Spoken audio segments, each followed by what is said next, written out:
Hello, I'm going to make a video about counterfeit shoes, and specifically some Brooks running shoes. I can tell I'm going to get hate from this video already, but I assure you I'm not stupid. I knew that these shoes were going to be counterfeit. I ordered them intentionally just to figure out what's going on, see what sort of quality they were.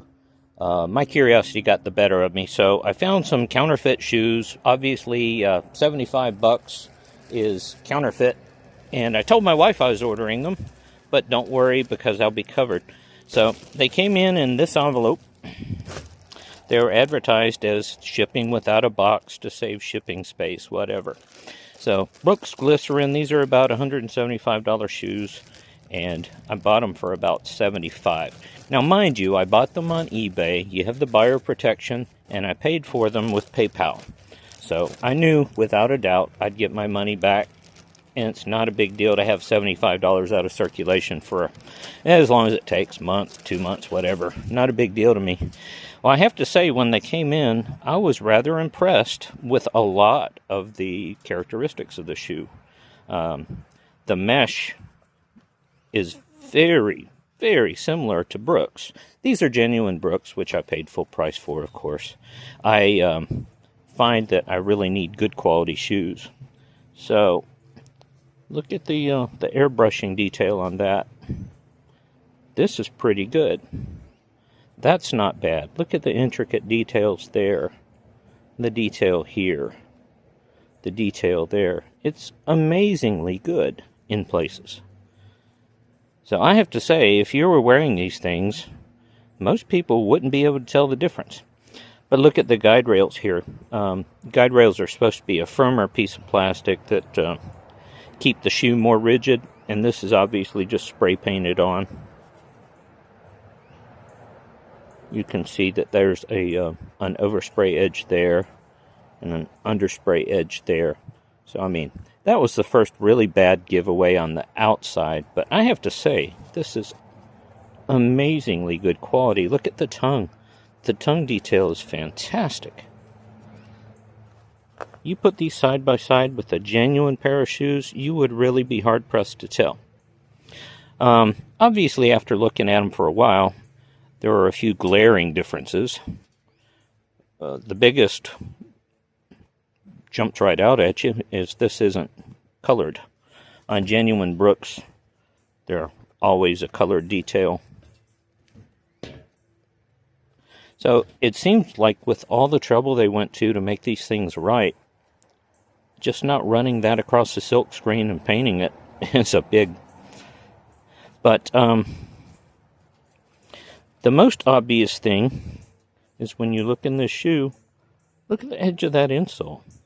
Well, number one, the Brooks is painted directly on there. Or genuine shoes, it's on a decal. You can see my cat hair in there. So there's a decal with this. But you can see that insole is sculpted so it fits perfectly in the shoe. And on this one, it's just a terrible, terrible. You can see the blue edge right in the shoe. And as you can see, there's no decal here. That was just silk screened directly onto it. Cheap pair of odor readers. Seems like an unlikely thing to mess up on.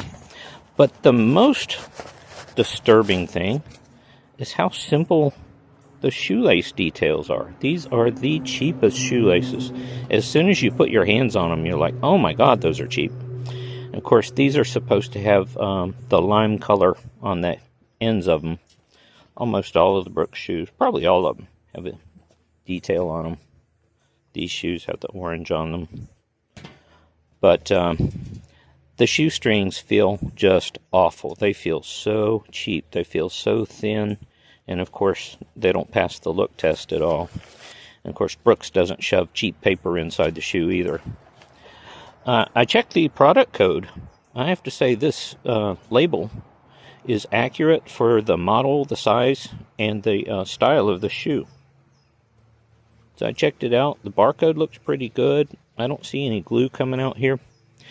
Most people who tell you how to look out for counterfeit shoes will immediately start telling you, look for glue, look for glue, look for glue. It'll all be in here, it'll be along there.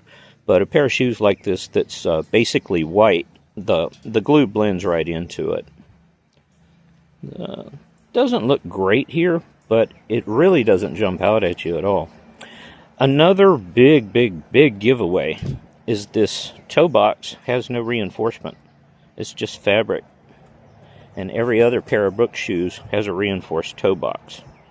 You can see how that is rigid. And on these pair of Ghost, same thing. You've got a toe box. Just nothing but fabric here. As far as flex, you know, this really isn't too bad. I bought worse shoes before, but not Brooks. Let's see, what other... Oh, yes. If you look at a pair of these shoes in full detail from their website, this, on the left shoe, the G is supposed to be here, and it prints up to 23.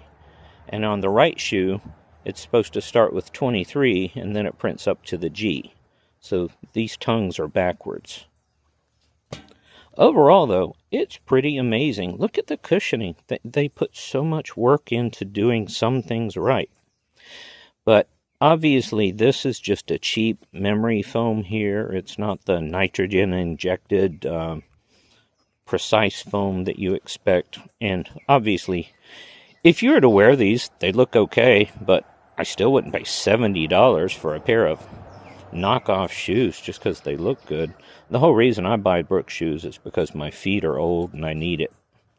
So let's see, did I leave out any other details? We got that. Obviously that, the shoestrings, the misprint there, the toe box.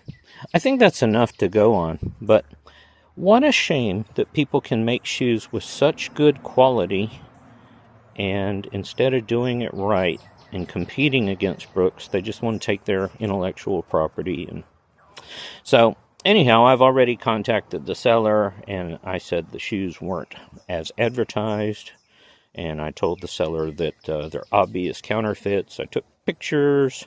I'm not trying to break anyone's spirit on this. I don't want to get into a big protracted argument, but obviously I already got a return label, and they're paying shipping to send these back.